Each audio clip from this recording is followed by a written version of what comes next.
الحمدللہ رب العالمین والعاقبۃ للمتقین والصلاة والسلام علیک یا سید الانبیاء والمرسلین اما بعد فاعوذ باللہ من الشیطان الرجیم بسم اللہ الرحمن الرحیم۔ لاکھوں کروڑ درود و سلام ہمارے پیارے آقا حضرت محمد مصطفیٰ صلی اللہ تعالیٰ علیہ وآلہ وسلم کی ذات اقدس پر کہ جن کے صدقے میں اللہ عز و جل نے ہمیں یہ دونوں جہان عطا فرمائے۔ آج آپ کے لیے ایک بہترین عمل لے کر حاضر ہوئے ہیں، اور یہ عمل ایک اسم ہے یا وہابو، اس کا عمل ہم لے کر حاضر ہوئے ہیں۔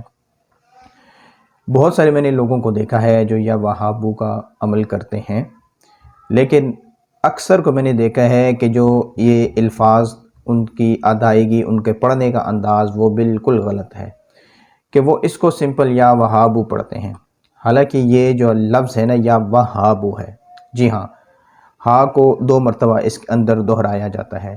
تو اس لیے عمل کو سننے سے پہلے یہ ضروری چیز تھی کہ میں آپ کے گوش گزار کروں کہ آپ اس کو توجہ سے سماعت فرمائیں اور اس کو سمجھ لیں، تاکہ جب آپ عمل کریں تو عمل کرنے سے پہلے جو عمل آپ کر رہے ہیں وہ آپ کو اچھے طریقے سے یاد ہو اور اس میں کسی قسم کی کوئی غلطی کا شائبہ بھی نہ ہو۔ تو چلیے آج اپنے عمل کی طرف چلتے ہیں۔ آپ نے انتہائی توجہ کے ساتھ، انہماک کے ساتھ، خلوص نیت کے ساتھ اس عمل کو آپ نے سننا ہے۔ اب یہ عمل خصوصاً ان لوگوں کے لیے ہے کہ جن کے گھر میں فقر و فاقہ ہے، کہ جن کے گھر میں غربت ہے، غریبی ہے، دولت نہیں ہے، دولت کی فراوانی نہیں ہے، اور وہ چاہتے ہیں کہ ان کے گھر میں رزق کی فراوانی ہو، دولت کی فراوانی ہو۔ تو جو کوئی فقر و فاقہ کے اندر مبتلا ہو تو اس کو چاہیے کہ اس اسم کو پڑھے، جی ہاں، اور اس اسم کو لکھ کر اپنے پاس محفوظ رکھ لے کہ حق تعالیٰ اللہ تعالیٰ اس کو اتنا عطا کرے گا کہ یہ حیران ہو جائے گا۔ اس کے لیے رزق کے سارے دروازے کھول دیے جائیں گے۔ انتہائی بہترین عمل ہے، اس عمل کو بالکل آپ نے اگنور نہیں کرنا، اور اس کو انتہائی اخلاص کے ساتھ، محبت کے ساتھ، انتہائی توجہ کے ساتھ اس عمل کو آپ نے کرنا ہے۔ اور اس کے علاوہ فرمایا کہ اگر نماز چاشت کے بعد بھی سجدے میں 7 بار کہے، کیا کہے؟ یا وہابو، تو اللہ تعالیٰ خلقت سے اسے بے پرواہ کر دیتا ہے، اسے کسی چیز کی حاجت نہیں رہتی، وہ کسی کے آگے ہاتھ پھیلانے والا نہیں رہتا، کہ اللہ تعالیٰ غیب سے اس کو ہر چیز عطا کرتا ہے۔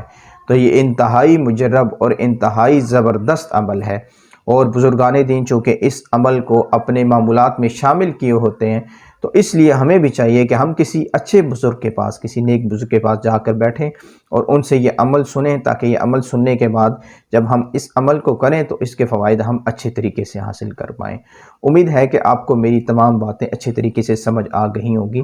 اگر آپ کو کسی بھی جگہ لگتا ہے کہ ہمیں کوئی بات سمجھ نہیں آئی تو آپ مجھ سے کامنٹس کے ذریعے مجھ سے رابطہ کر سکتے ہیں، یا میرا نمبر جو آپ کے سامنے ظاہر ہو رہا ہے آپ اس پر بھی مجھ سے رابطہ کر کے آپ یہ عمل مجھ سے پوچھ سکتے ہیں۔ یہ انتہائی بہترین مجرب ترین عمل ہے، اور بزرگان دین کے چونکہ معمولات میں سے ہے تو انشاءاللہ عز و جل کریں گے تو ہمیں فائدہ حاصل ہوگا۔ اور یہ عمل اجازت کے ساتھ میں آپ کو دے رہا ہوں، آپ اس عمل کو کیجئے۔ اگر آپ یہ سمجھتے ہیں کہ کسی دوسرے بندے کو، کسی دوسرے شخص کو اس عمل کی حاجت ہے تو آپ خود سے اس کو اجازت نہیں دے سکتے، ٹھیک ہے؟ آپ کسی باعمل عامل سے، کسی نیک شخص سے جو اس کا عامل ہو، کہ جس کو وہ اجازت یافتہ ہو، اس کو اس عمل کی اجازت ہو، تو آپ اس سے اجازت لیں، اور اجازت کے بعد یہ عمل آپ آگے اس کو ٹرانسفر کریں، تو انشاءاللہ عز و جل آپ کو بھی فائدہ ہوگا۔ اللہ عز و جل سے دعا ہے جو کچھ بیان کیا سمجھ کر دوسروں تک پہنچانے کی سعادت نصیب فرمائے۔ اس کے علاوہ اگر آپ چاہتے ہیں کہ ہم استخارہ کروائیں کہ ہمارے معاملات کیوں رکے ہوئے ہیں، اس کے علاوہ اگر آپ چاہتے ہیں کہ ہم استخارہ کروائیں کہ ہمارے گھر میں لڑائی جھگڑے کیوں ہیں، فتنے فساد کیوں ہیں، الغرض آپ کا جو بھی معاملہ التوا کا شکار ہے، پریشانی کا شکار ہیں آپ، تو آپ مجھ سے رابطہ کر سکتے ہیں۔ انشاءاللہ عز و جل آپ کی مکمل رہنمائی کی جائے گی۔ اللہ عز و جل سے دعا ہے جو کچھ بیان کیا عمل کرنے، دوسروں تک پہنچانے کی سعادت نصیب فرمائے۔ آمین بجاہ النبی الامین۔ السلام علیکم ورحمۃ اللہ وبرکاتہ۔